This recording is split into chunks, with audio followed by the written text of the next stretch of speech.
Hello friends, the whole world knows of Gandhi or Gandhiji.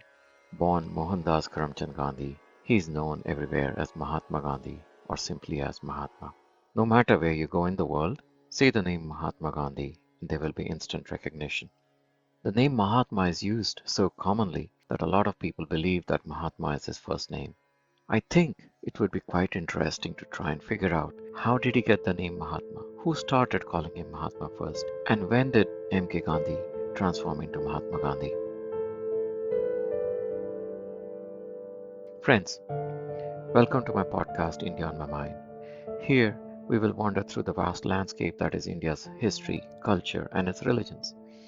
We hope to discover fascinating stories and interesting facts that are not a part of the curriculum. In today's podcast, we will explore the bylanes of history to discover when and how did a man become Mahatma.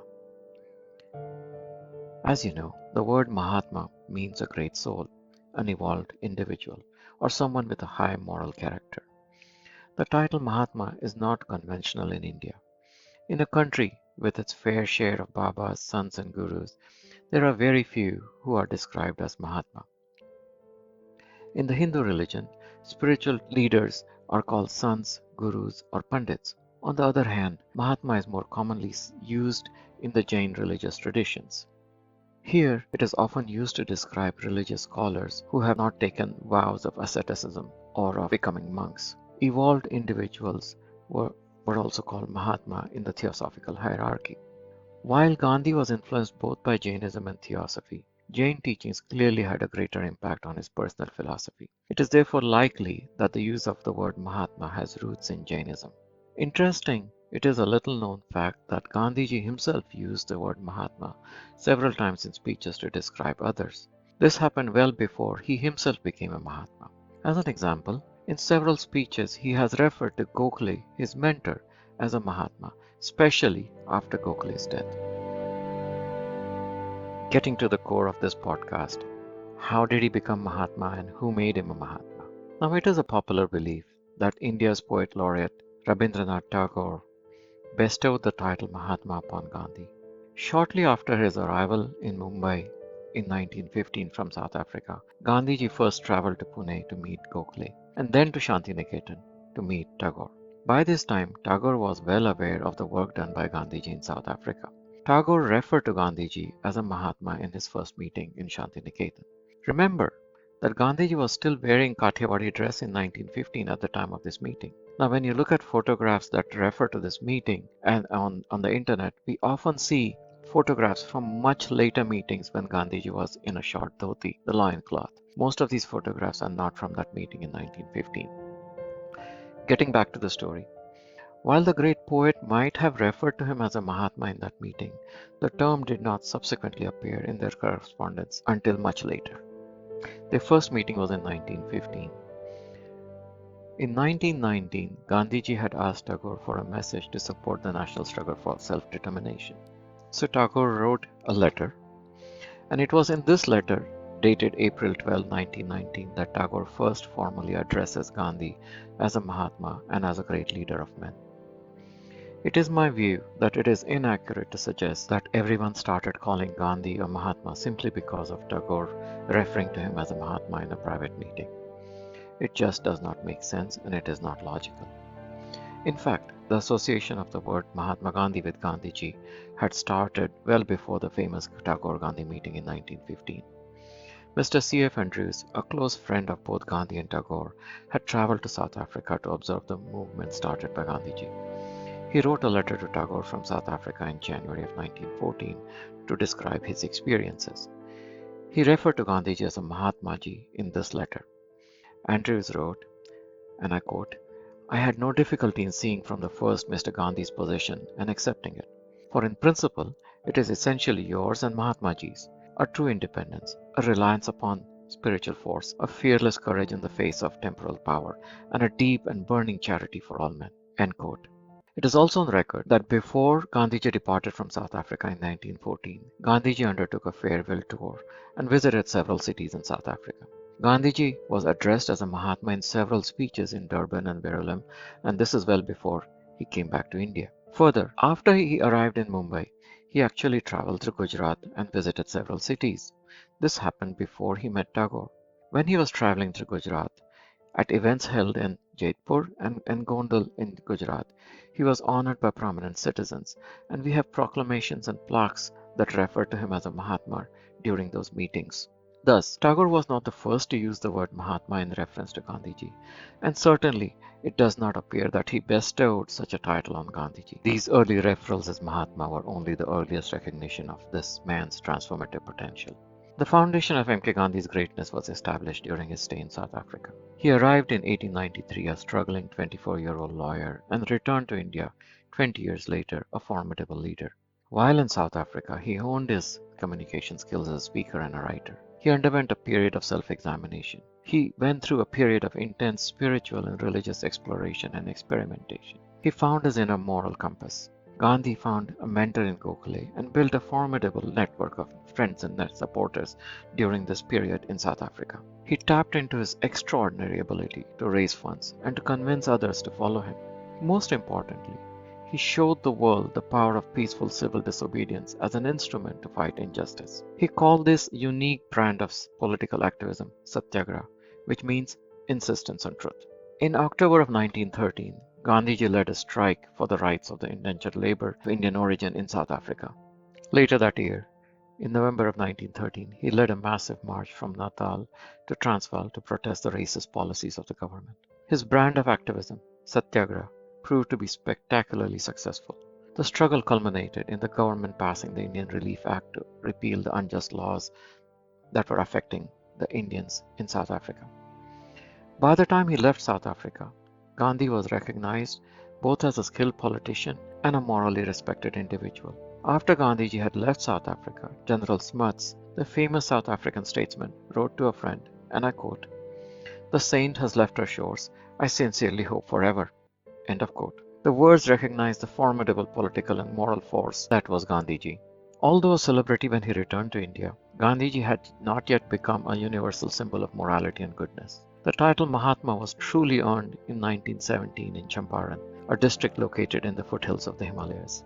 In Champaran, European plantation owners were using unjust and oppressive system to exploit the indentured peasants. Aware of Gandhiji's work with indentured labor in South Africa, Rajkumar Shukla, one of the peasant leaders, invited Gandhiji to visit Champaran and address the problems of the indentured laborers there. This meeting happened in December of 1916 during the famous Lucknow session of Congress. Now remember, this is that session of Congress where the Lucknow Pact was signed between the Congress and the League. But to get back to the story, when Shukla approached Gandhiji, he was initially hesitant. Gandhiji was not sure, but Shukla persisted and kept in touch with Gandhiji. Ultimately, Shukla met him again in Calcutta and convinced Gandhiji to undertake this exploration. This was not a pre-planned visit. Once in Champaran, Gandhiji started to meet the local leaders and started to gather evidence from the villagers. Threatened by Gandhiji's presence, the local administration panicked and overreacted. Though Gandhiji had broken no laws, they arrested him and threatened jail unless he left the district. The situation was then perfect for Gandhiji to test the Satyagraha technique.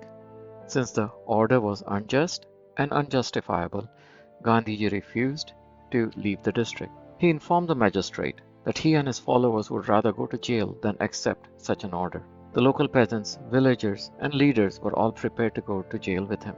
At that time, he wrote letters and articles and ensured that the whole world was aware of the unfolding situation. The national press, eminent leaders, and even the Viceroy's office started following this unfolding story.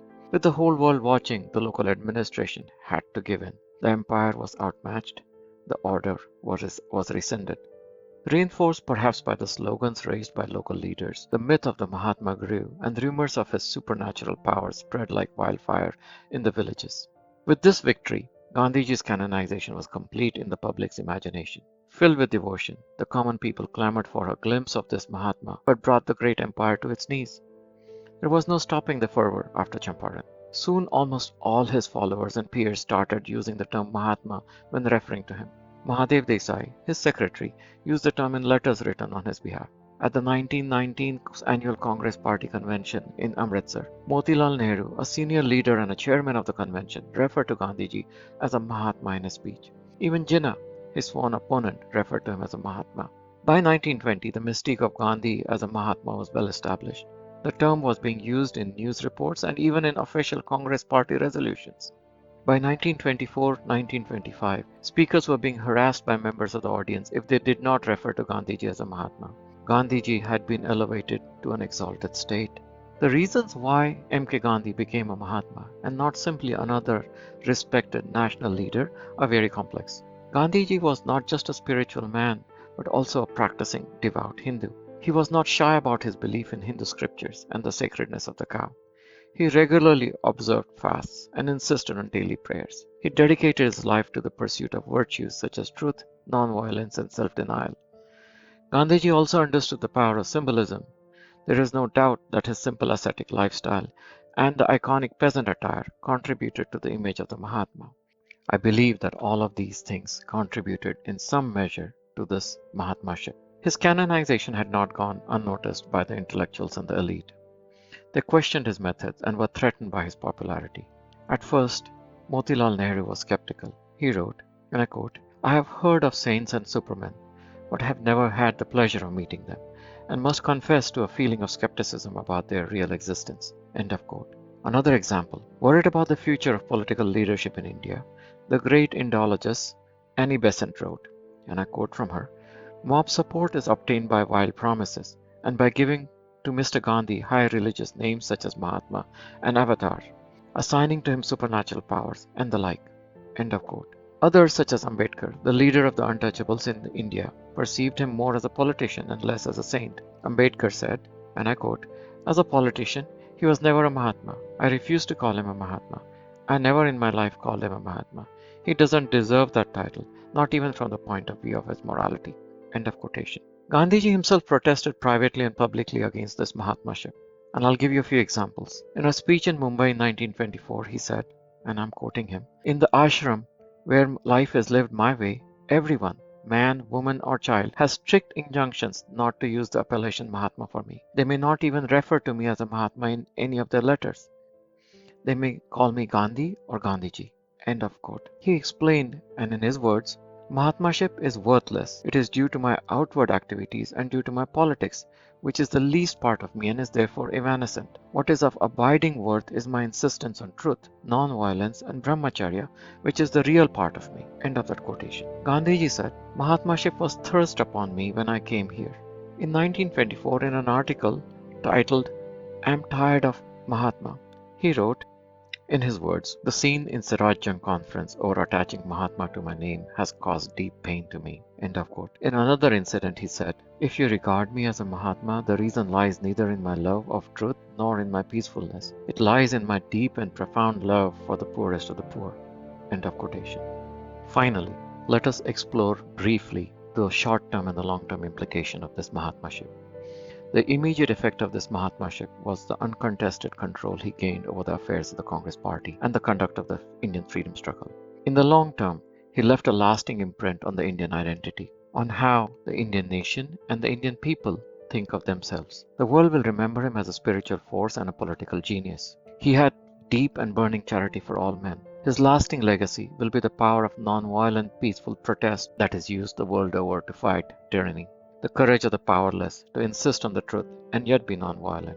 In a world full of imperfections, the Mahatma's life is a beacon of hope. The word Mahatma has become a symbol of the human potential to do good. Dear listener, thank you for listening to this podcast. You can also check out other interesting episodes in our series, India on My Mind.